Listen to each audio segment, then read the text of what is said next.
Hello, lovely people of the internet.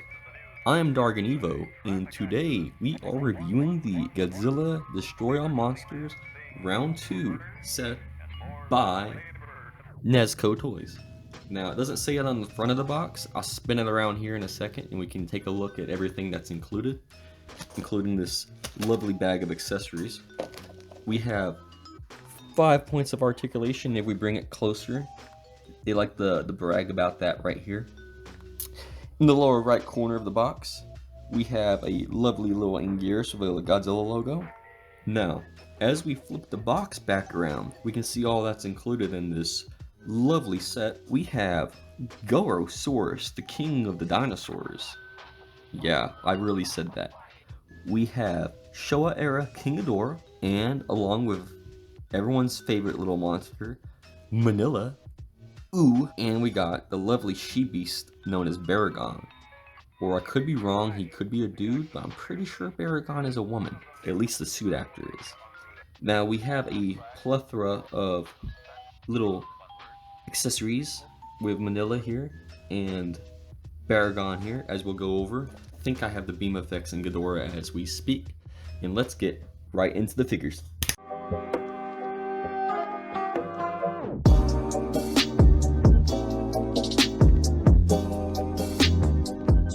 Now starting off, I want to go ahead and show off all the guys together. We have the whole goon squad, as you can see. Gorosaurus, looking cool. Manila, as creepy as ever. Baragon's ready to get some action. And Ghidorah over here is all out of control, clearly. So we're going to take a deep dive into each one of these guys and go over their flaws, perfections, and what I honestly think about them, because that's the point of this review. Let's get into it. So with Baragon herself, this is everything that's included, including the stand. I will note that is very nice. The figures, I'll go ahead and showcase this. They have these little holes in their feet where you can put them in together. She's a little hard to get in there because she's so squatted. But we'll fix that now. So, with these current legs, with the more extended version, as you can see, these are pretty scrunched up. This head is more for using with the other feet. So all you want to do for that is you just rip that sucker off and just plop the other one on like that. And then with that head looking properly, you can pose him or her. You can make your Baragon whatever gender you want. I'm not going to judge you. We got an excellent sculpt, I will note. I bring Baragon closer to the camera. Let me adjust this light so y'all may get a better view. We got all kinds of rich detail. But we got 5 points of articulation, including from the hands, the feet.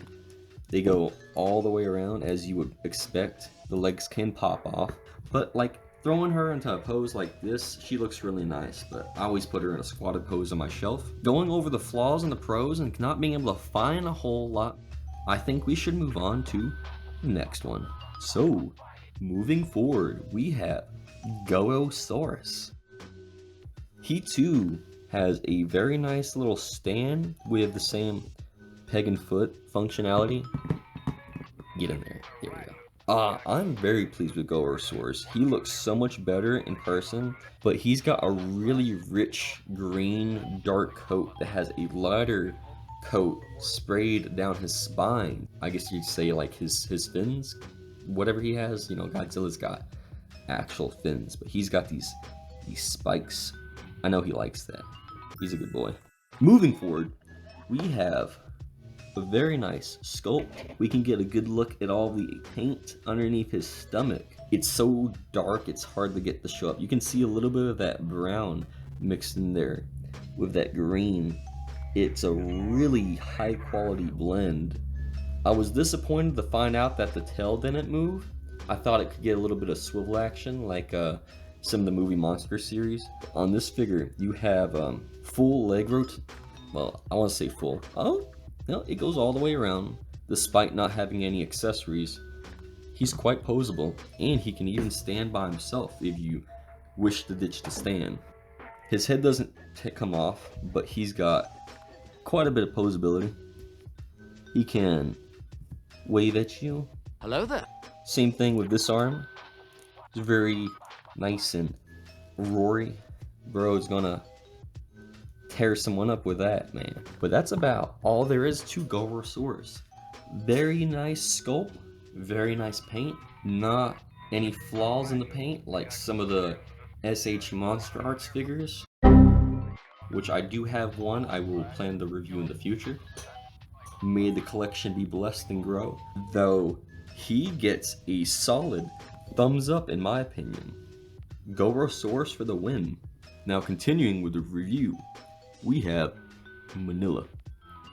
Now this little sucker, if you don't know, is the original son of Godzilla, which if you are watching this review, then you most definitely know that. Silly. We can get a better look at his sculpt. He's got a lot of really nice detail all over his body for being such a small figure with, yes, articulation. He's got the same holes, same size stand as the other guys. His tail unfortunately doesn't move, but he's got pretty good back detail. He's got articulation in his head, of course. That little monster back down. Now currently I have two mixed-matched arms on him. He doesn't have any extra legs, but he does have an alternate head. So since he's pretty simple, let's just get right into the accessories. We're back with this fellow. So as my fiance has pointed out, Manila with his switched around accessories looks like he just took a giant hit off of a doobie devil's lettuce or something of the sort. Very intriguing indeed. Now, if we just pull that piece out, we can get a good look at what that mouth's doing. Ooh. But overall, pretty good figure. I do want to point out there is some miscoloration on his eyelid that looks like some of his tooth paint somehow ended up on top of his eye. I got no clue, but that was one of the main flaws I've noticed with the set. But overall, he's a pretty solid Manila. For what he offers in his sculpt, I don't think you're gonna find much better. Now finishing up with Manila here, he's pretty okay, besides the flaw in his eyelid, I would say, and him looking like he's about to murder me in my sleep. I would give him a solid 7 out of 10. Not bad for a Manila figure. This may be your go-to guy. So, pretty okay. For last but not least, introducing King Ghidorah. Okay, so when I was posing him, I knocked his stand off because he doesn't really need it, to be honest. He's a pretty big boy. He is also the best and the worst figure. Now, let me tell you why. So I'm gonna pick up my camera for this one.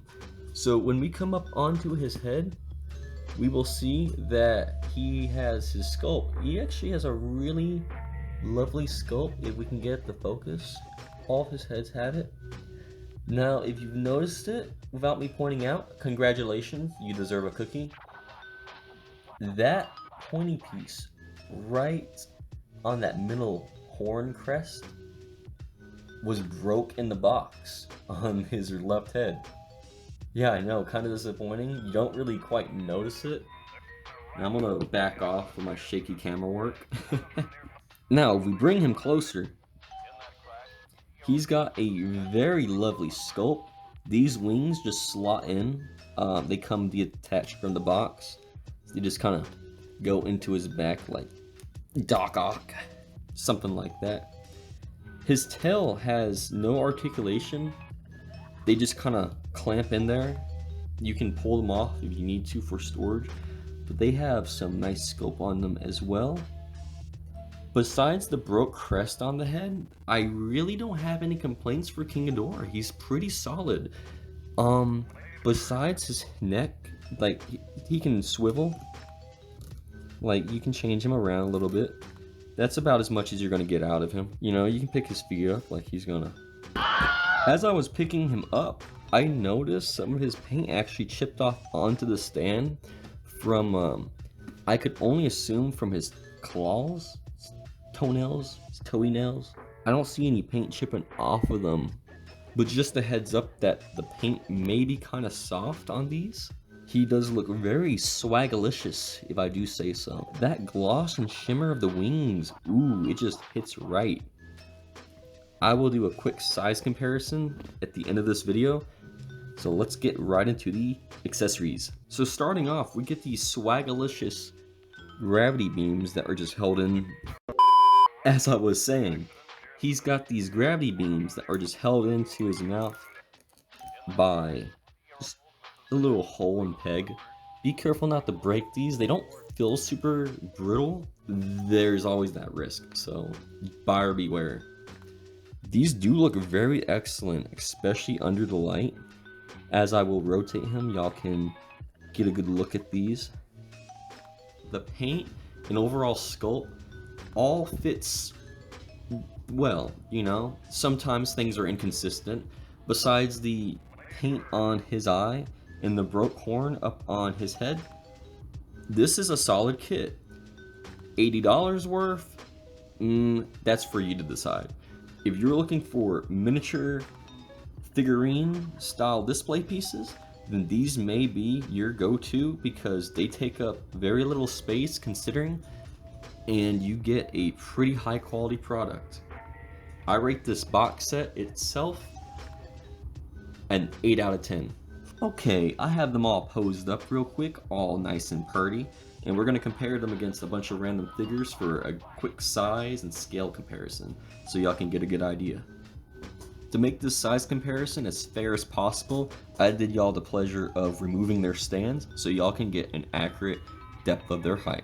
So starting off, we have a 7-inch Showa era 1974 Godzilla movie monster series figure. Pretty sizey. So they're about 4 to 5 inches. Yeah, nothing too impressive. The movie monster series average about 6 inches. Showa Godzilla over here, 74 specifically. It's got that lengthy neck, so you already know. Next we have a 2014 NECA brand Godzilla, a movie monster series Showa era Gigan, a miniature size Showa era Gigan, a 1/100 Gundam Master Grade, a 144th scale Zaku High Grade, a real grade EVA Unit 1, and a Bionicle. If you've watched the video up to this point, congratulations! You have a slightly above average attention span. Well, this wraps it up for the review. These guys here, pretty swagalicious. As always, have an amazing day.